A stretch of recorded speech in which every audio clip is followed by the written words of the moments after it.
Pemirsa Metro TV Lampung, Anda masih bersama kami dalam Bedah Tajuk Lampung Pos dan masih bersama dengan Mas Widodo. Mas Wid, bagaimana apa yang dilakukan oleh pemerintah untuk membendung? Ya bisa dibilang karena kita memang sudah melandai euforia yang dilakukan oleh masyarakat itu seperti apa bendungannya agar tidak terjadi gelombang ketiga nanti diprediksi akhir atau awal tahun 2022.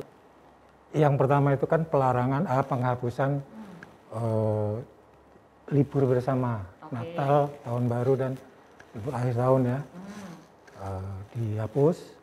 Yang kedua ada pelarangan cuti bagi seluruh pegawai negeri sipil dan memang kan yang pertama kalau dari PNS ini kalangan ASN ini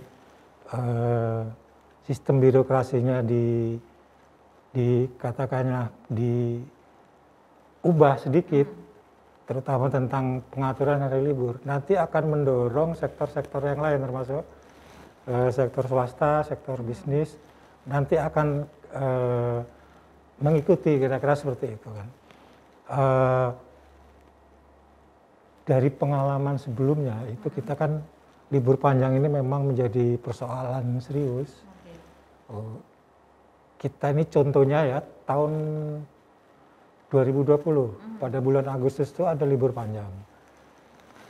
Kenaikannya setelah libur panjang itu mencapai 119%. Kemudian ada lagi masih pada tahun 2020 itu ada bulan Oktober dan November itu ada kenaikan kasus baru 95%. Dan ini makanya diantisipasi sejak awal, artinya sejak 2 bulan sebelum akhir tahun, ini kebijakan menghapus libur ini dilakukan 2 bulan menjelang akhir tahun supaya masyarakat bisa mengantisipasi sejak jauh-jauh hari menyusun agenda apa nanti akhir tahun harus seperti apa. Karena diperkirakan akan ada 20 juta orang yang mengaku akan mudik besok itu. Jadi akhir tahun ini 20 juta orang ini jelas menciptakan kerumunan, menciptakan mobilitas baru. Makanya ini yang dicegah oleh pemerintah supaya tidak lagi muncul gelombang ketiga corona. Bahwa itu keniscayaan barangkali iya. Tetapi bukan berarti harus diam saja. Harus dicegah, sebisa mungkin dicegah ya harus dicegah.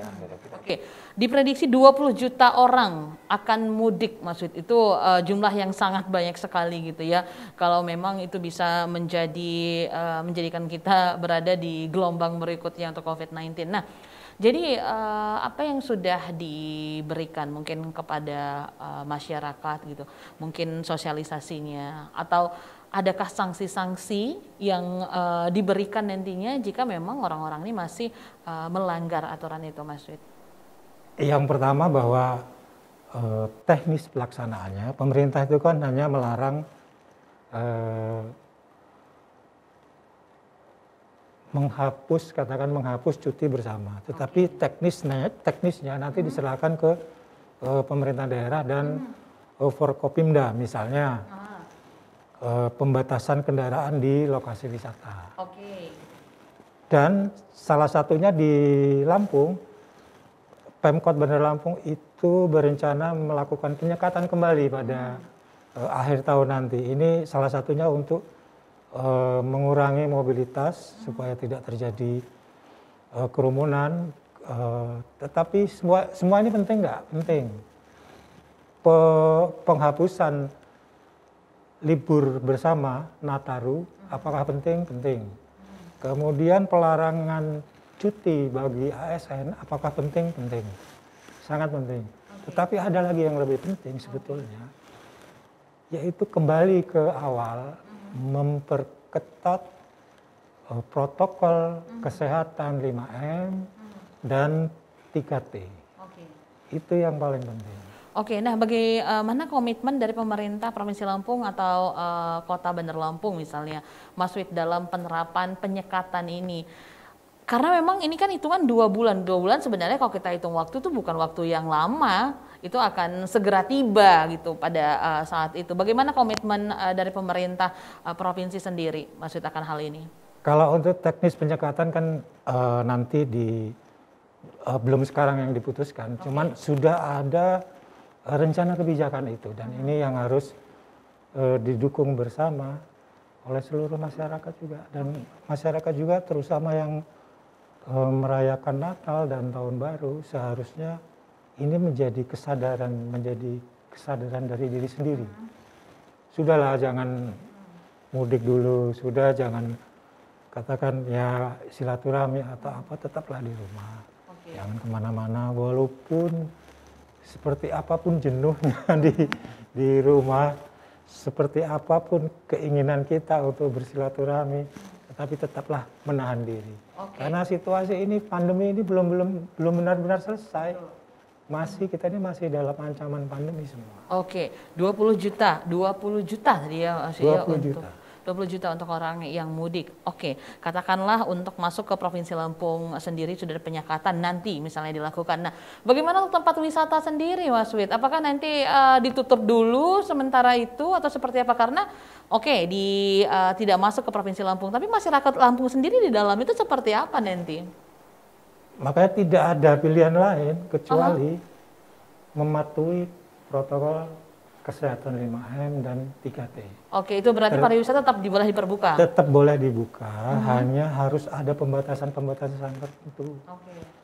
Ada rekomendasi dari pemerintah juga, misalnya pembatasan kendaraan untuk hari ini dari mana, atau plat nomor ganjil genap atau seperti apa. Kalau semua ditumplek-blek masuk pada hari yang sama, ya seperti apapun akan terjadi kerumunan. Mas Wid, yang terakhir, solusi apa sebenarnya yang bisa diberikan gitu kepada semua orang atau kepada pemerintah atau instansi terkait? Solusi yang diberikan agar tidak terjadi gelombang ketiga nantinya, Mas Wid? Patuhi saja. Pelarangan cuti ASN harus dipatuhi. Kemudian kebijakan penghapusan libur bersama Nataru dipatuhi saja itu.